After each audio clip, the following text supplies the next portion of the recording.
Hello, everyone, and welcome back to another episode of Get Stiff. Get Stiff is a podcast where we have conversations around grief, loss, and everything in between over cocktails. Each episode coincides with a themed cocktail, and we share the recipe with our listeners. Today's cocktail is the Shark Bite. Really fun little cocktail made with rum, grenadine, orange juice, and cherries and orange slices. Will we love it? Will we hate it? We'll find out together. So, without further ado, raise a glass, take a sip.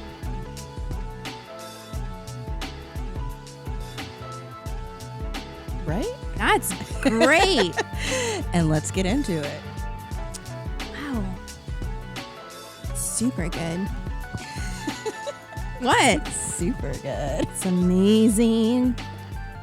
So today we want to talk about something that is pretty common in most traditional funeral ceremonies, and that's the viewing. Some people call it a visitation. Some people call it a wake. Whatever you call it, we want to know why the fuck we still do these things. And if we feel like viewings are one day going to be kind of ruled out, right? Or we see a little bit less of them depending on the religion and the culture. And with the changes that are happening in the funeral industry, it's interesting to see if that will be something that will be implemented more or less. Absolutely. Well, I think it'd be fun to kind of talk about where viewings came from. And I mean, I know a lot of people really delve into like ancient Egyptian culture and how they, prepared people for the afterlife. But what I think a lot of people don't know is how embalming came to the States. Mm-hmm. And that was during the Civil War, where a lot of soldiers were dying overseas, and people would embalm in the field to bring them back home so their families could identify them and say goodbye. Mm-hmm. It actually was a little bit of a business venture for some of these first modern Civil War embalmers. They would actually put people up after they embalmed them on the battlefield so that they could see that this is what their specialty was. So if someone had a loved one pass away, they would know where and how to hire these funeral directors at the time. Huh, a U.S. citizen pursuing a capitalist venture. Isn't that shocking? Isn't that crazy? With death, there's capitalism? Oh my gosh. So this has kind of morphed into something that has been expected when someone passes away. We're expected to embalm them, preserve them for at least a limited time and present them to people who may not have seen them in months, years sometimes. Mm-hmm. And why do we still do that?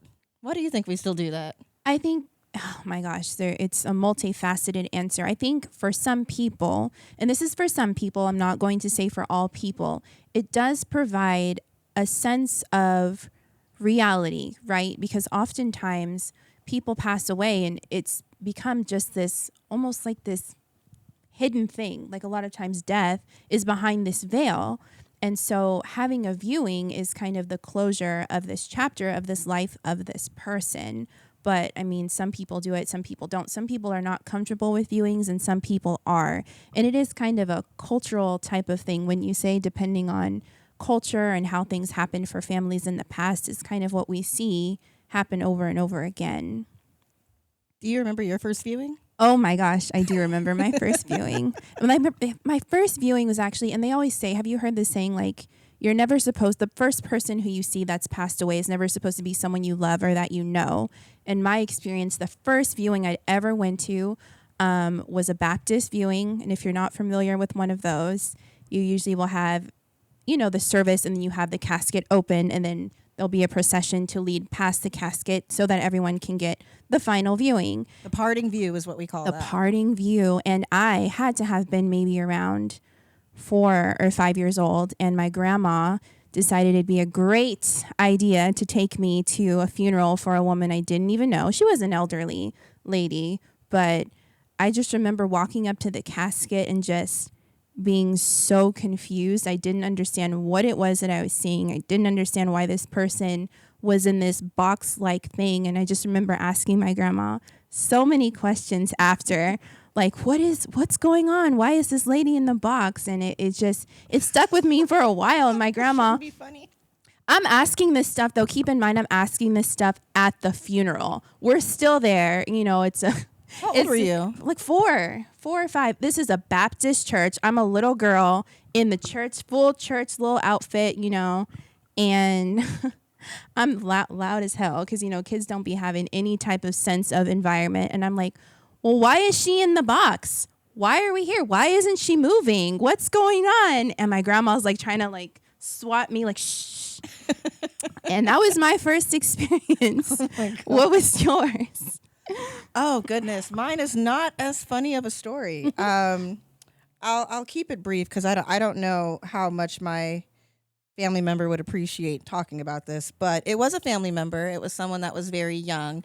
There were two deaths in my family early on when I was young. One was my uncle, who was an adult man, and then one was my younger cousin. She was an infant, and I don't really remember which came first, but the infant was the one I remember the most. And I was very young. I just remember it being very sad, and even from that young age, I wouldn't say I was confused because my parents were especially my mother, was very forthcoming about, navigating this world and learning about death and learning about what happens. And I also grew up in a Seventh-day Adventist household too.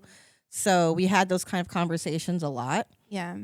And so it wasn't like, oh, this person is sleeping or, oh, they've gone to take a rest. It's like, no, this person passed away. That means they died. This sometimes happens. It's a part, it's a part of life that we'll all experience. And I think growing up, I always had a very healthy relationship with death. And I remember my mom used to always say that's what makes life so important, is because we all know that it's going to, it's not going to go on forever for all of us. Right. And so, and that's aside from what you believe, happens in whatever afterlife. But in terms of while we're all here on this plane, it's going to be it's a fixed amount of time. Mm-hmm. But I like what you brought up about being 4 years old, which brings me to, I was so little. why do we take our kids? This is something it depends on the age, but I think for some kids, it can actually be a little traumatic. They'll have these experiences where, depending on how death is discussed in their house and how they were brought up, they just don't quite understand what's going on. So I don't know. I think for some parents, they feel like it will help kids get the reality of death. And some parents, it's just, they bring their kids because it's what they're doing. So they kind of just bring them along. But I don't know. I'm not a parent, so I can't really speak to, I think everyone will have their own personal reasons. But I think some of them will be along the lines of trying to teach them about death and I guess be kind of honest about it in a way. That's something that has always been really funny to me. Over the years, meeting with families and helping them arrange these services, and a lot of times they would ask me, like, should I bring my kids? I would be like, bitch, I don't know. I've been asked that too, and I always would try to answer. It's a personal. It's up to you. It's up to you. It's up to you because it is, and it depends how comfortable people are and the level of conversations that they've had with the child about death. I'd say would kind of dictate as to what they should do. If you've had open conversations about it and they have a better understanding, then sure, take them. It might be a little bit more appropriate. But if this is their first introduction to death, they have no idea what's going on, I would probably suggest against it because it's not a teaching place. A funeral is not a teaching place for children. It's not. If you're there, they should know. There should have been a conversation. There should have been prior to, because children oftentimes are still in developmental, as far as mentally, and something like that when they're not prepared can be very traumatic. So I think they're a lot smarter than people give them credit depends for. on the age. Like, I don't know. I think even from a really young age, like a lot of, and again, don't have kids, so grain of salt. But I look at, some of my friends' kids, and one of his eldest, I think now she has to be like 7 or 8 now. But she's always had a very, like, from an early age, she had a curiosity about death and passing. And naturally, that's my favorite one of his 3 kids. Hey, Licho. But it was interesting, just even the conversations that I had with this tiny little person and how smart she was, how informed she was, how perceptive she was. And I think kids pick up definitely on how their parents react to death and grief, Yeah. and they kind of mirror that. So, but I mean, that brings us to talk about how a lot of people who are full blown adults don't process grief in a healthy way. That is true. And now they see a child that's interested or curious, and then it's kind of shoving that down. And I think that that happens too. Like for me, the first experience I had, I naturally was more curious. So that wasn't traumatic for me. I was trying to understand what was going on. So I think it will also depend on a child. If you have a very, very sensitive child who doesn't really handle specific things well, because it most likely is going to have spark a conversation like mine did. Mine sparked a conversation. I was asking my grandma questions, and then we had to have a conversation after that. But a child who's not prepared to understand like the finality of death, I think it's a slippery slope. So, How did your grandma handle that? well, when we were at the funeral, at the funeral, she wasn't too happy. But after the fact, you know, she was very religious and Baptist and explained it to, you know, to me in a way where, you know, everyone's going to die and you go with God, like you kind of are going to be with God. And that's how she handled that. Or you don't. Or you don't, but, you know, my spiritual hippie ass mom, who I went home to later, had a whole different conversation. So I don't know. It just kind of depends. But the parents are going to have to kind of be the final decision maker as to if it's appropriate or not to take them. I don't think there's a right or a wrong answer. I think it really is going to depend on the situation and on the child. So do you think that actually has that kind of stayed with you as you've gotten older? Do you think how death was explained to you as a kid and how our traditions and, you know, cultural norms, how that was presented to you as a child, do you think that's kind of affected how you navigate death and grief now? Yeah, I mean, for me, it's a little bit different because it's funny because my mom is she was so terrified of death. Gia, like her and her mother, I don't know what it is, if it's like a Jewish white woman thing who watches all these criminal fucking true crime stuff. I grew up, I was probably watching this stuff in the womb, like as a baby. I've always been subjected to like forensic files, cold case files, wives with knives, Lifetime type stuff. So it wasn't really like a fear for me. If anything, it sparked this curiosity, and the conversations that I would try to have, my mom wasn't very comfortable with, but I don't know. I think for me, it definitely helped shape how I am and my curiosity about death and things because of the environment in which I grew up in. But I think, I don't know, was it the same for you? Did you grow up in like a death, like open talking about household? You did, right? It wasn't like we sat down and had intentional conversations about what happens when people die. However, when people did die, those conversations were open and honest. There was no like stay in a child's place. My parents were very, well, more so my mom was very, you know, children have feelings too. Children have big feelings, and they don't necessarily know how to regulate them. And so I think she did a really good job of kind of answering the questions that we had and kind of not being afraid to have those conversations. Mm-hmm. I like what you said about your mom though, because she's come a long way. She's come, but she'll be the first to tell you that it was through my working in the death industry that she became more comfortable talking about it and kind of learning to navigate and accept it, versus before she said she had such bad death anxiety that she would stay up at night. So it wasn't until I really started bringing things to her and telling her when I was learning and in mortuary school and working in funeral homes and medical examiners that, you know, she became more open to having these discussions about things. So do you think that as a death worker, we are kind of helping, like you're kind of helping your mother break through those barriers and kind of undoing I don't want to say undoing what was done to her necessarily, but kind of breaking that mold in reverse and sort of helping her understand that, it's okay to be open about these things, and you're teaching her that it's okay to be open, and that's kind of helped her get more comfortable. Is that what you're kind of? Absolutely. I think that showing her, like I said, there's always this veil between death care and death in general. I feel like it's something that most of society doesn't talk about, at least here in Western culture. Other cultures are completely different. But here, I think that it's something that's really hidden. So oftentimes it becomes scary, right? Because it's the unknown. So for my mom, I feel like me working in it, she really became more comfortable with talking about it and like, okay, seeing the beautiful side of things. It doesn't always have to be so morbid and scary, because there would be often times where I would tell her stories, you know, of things, and I would definitely say, but I do wonder if you and I were raised like differently, do you think we'd still be as comfortable working in death care? I don't know. We talked about bringing our mothers on and talking about exactly that. Right. And because I wasn't raised with a curiosity about death, it was just kind of one of those things that happened. I didn't, I wasn't the Nightmare Before Christmas kid. I wasn't super Excuse into. me. I wasn't guilty. I wasn't that kid. Like I wasn't, all doom and gloom, and that wasn't me. I was very much sunshine, puppies, rainbows. Like that's what I was. But Loser.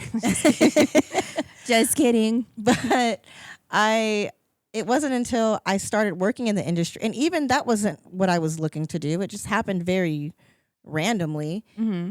But once I walked into that industry, I fell in love with it. And once I really kind of dove into what it meant and just even the reverence of it. And yeah, we joke and we laugh about things that happen, or, we make fun of ASD. Shout out to ASD. For calling us in the middle of the night and how much we hate them, but we love them, but we hate them, but we love them. Please don't unfollow me on Twitter, ASD.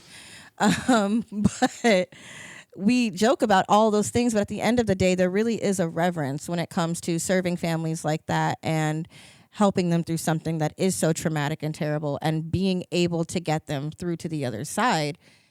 But otherwise, like, I don't think how I was raised factored into what I do now. I really don't think so. I think it helped me be open to it, but it wasn't something I was looking to do. It was something that I fell into when I was in college. So if you had a child, would you take them to a viewing? It depends on who it was for, and it depends on how old the child is. So I would say if I had, let's use your age as an example. I think if I had a 4-year-old, it depends on the maturity level of the 4-year-old. It depends on who it was that died, who it was to them. Right. And maybe. And honestly, I truly believe that kids are smarter than we think they are, and they take in more than we think they do. And I think it's okay to ask them. I know people feel different ways about, giving kids that young certain types of agency, but I think it's okay to ask. Like, do you want to go? Right. But if we go, this is how we have to act. This is what has to happen. And not like me asking questions at the top of my Why is that lady in the box? That was literally my first question. I'm dead serious. Ew, no pun intended. That was my first question. It's like, why is she in there? Why isn't she at the top of my lungs? Can I lay in the box next? Yeah. Can I get a box of my own? Like, they just giving these things out here. I don't get one.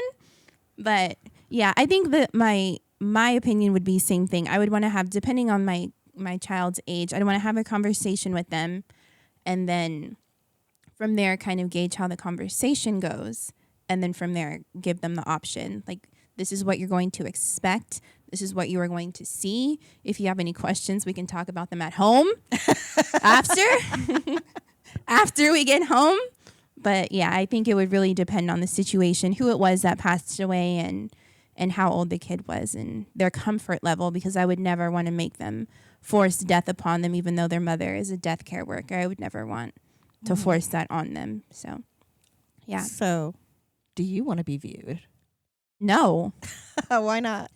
Because one, well, it depends. I don't want the traditional casket type viewing, because, I'm a hippie, and we'll talk about this in another episode, my whole plan for my death. But as far as a whole service dedicated just to come and view my body, no. I want it more of like an interaction type thing. So maybe So we'll put you up in a chair and like everyone No, gets to like girl. dap you up and like have a drink with you. No, like you need to be putting, I need to be in all natural, whatever. You need to be putting plants and roses and like rose oil on me. And then that's like your viewing. But as far as putting me in a casket and coming and walking by and singing songs, no, you're not going to do that. I know I look good, but no, I don't care how, what, when, or why. Like, I will put that in my freaking will that I don't want a viewing in the traditional sense. But like a hippie, eco, sustainability, yeah, absolutely. Do you? Hell no. Hell no. No. I guess my number one reason is that I know too much and I know too many people in death care, and chances are Who's going to do our hair? Joelle, grave woman, will fly you out, girl. I don't be trusting people with these curls. I've seen things. Joelle will have us right. If you don't know who Joelle is, she's the grave woman. That's not even an ad. Just go follow her. She's amazing. It's great. And we love her. But no, I absolutely don't want to be viewed because I also, again, have my own feelings about personally being embalmed. Now, I respect the art of embalming. Mm-hmm. And I think if that's what you want, that's great. Fine. Good for you. There are a lot of people who do a really great job at just making people look, beautifully presentable, and that's fine. Personally, I don't really want to be embalmed. I don't want to be on anyone's prep room table. And I go back and forth about what I actually want done for my, for me. But as far as just being, propped up in a church or in any capacity, no, I don't really think that that's something that I would want. And I don't really want it to be. And everyone says, oh, I don't want it to be a somber occasion. I know it's natural for people to be sad. Yeah. But I don't think we need to add to it by, propping me up like Snow White in a, pretty pink box or whatever. Unless I'm like in a museum or something. Like, that'd be dope. I love museums. You In can that look case, at, you can look at me all day. Taxidermy the shit out of me. Like, you wanna prop me up and make me like the main attraction? Like, Body World. Absolutely. But I need to be the main attraction though. Like, I'm not about to be in the back next to the horse and the guy. Like, I gotta be the main. You have to be the giraffe. I gotta be the giraffe. But yeah, as far as viewings, it's what does Simon say? It's gonna be a no for me. It's gonna be a no for me, dog. No, that's Randy. Randy is gonna be a no. Wait, but I think they both say it. It's gonna be a no for me. So you said something that I found interesting. You said you think there's a possibility that they may go away entirely. Mm-hmm. Why do you think that is? I think that in some cases we're seeing it a little bit more phased out with this new movement we're seeing in sustainability intersecting with death, because it's becoming less common, maybe just in the Western world, to have a full-blown viewing if you are choosing the more eco-sustainability options as far as human composting, alkaline hydrolysis. Just we're seeing a little bit of a change and a movement with this eco-sustainability. So while I don't think it'll be completely phased out forever, because we do have cultures that it's very important for them to have that aspect, I do think we're going to see a change as far as to it being the norm. Mm-hmm. I love where you went with that, because I saw you look over here. You knew what I was going to say. I already knew. You knew what I was going to say. I was like, I'm going to bring it back. I don't want to go down that road right now. Well, I agree with you. I do think things are shifting in that way, but just like you said, it may not go completely away because, again, lots of cultures and traditions do revolve around that viewing. Mm-hmm. And again, being Black, that's something, being Creole, that's something that's a huge part of saying goodbye. And I do think that it's important, while we are moving towards this eco-friendly way of saying goodbye to people, I think that it's important to do it in a way that's inclusive, where we're not sacrificing traditions and cultural norms. So I think there is a happy medium. I think we haven't found it yet. No.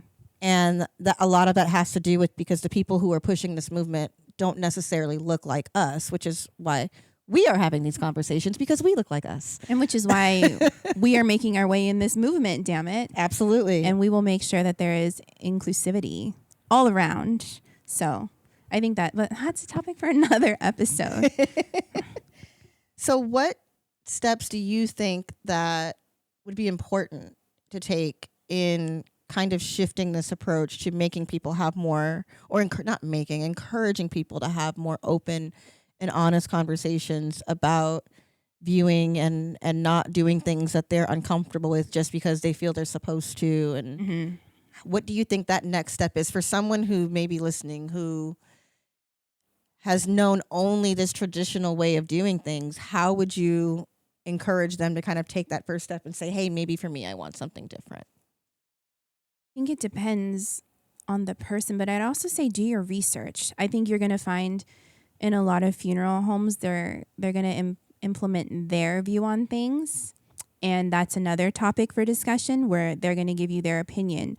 But whatever it is that you want or don't want, it's perfectly fine. And trust me, you're going to find a mortuary who will help you to achieve whatever it is that you want. So I say do your research, use multiple people if you need, and ask questions. Don't feel like you have to do certain things just because it's what's been done in the past. And that includes viewings, that includes embalmings, that includes anything that you may or may not be comfortable with. Have a conversation and ask questions and do your research. I concur. I got nothing else. Thank you. I answered it so perfectly. Did you just hair flip at me? Yeah. Do you want another? Thank you. Yeah. Thank you. This episode also is not a mini. It's turning into 30 minutes. This is true. All right, y'all. Well, she's absolutely right. We got to go. It's been real. And it's been real. I'm going to finish my shark bite because we're in Shark City. Shannan is in San Jose. We are recording. Even though we're both from LA, born and raised, but we are in the Bay right now. We are. Thank y'all. It's been real. Thank Be you. easy. We out. Cheers. Bye. Get Stiff is produced by Milan Reed. Do you have a topic you want to hear us get into? A drink recipe you'd like to recommend? Do you have a story to share? We want to hear from you. Get in touch at getstiffpodcast@gmail.com or reach out to us on Instagram at getstiffpodcast.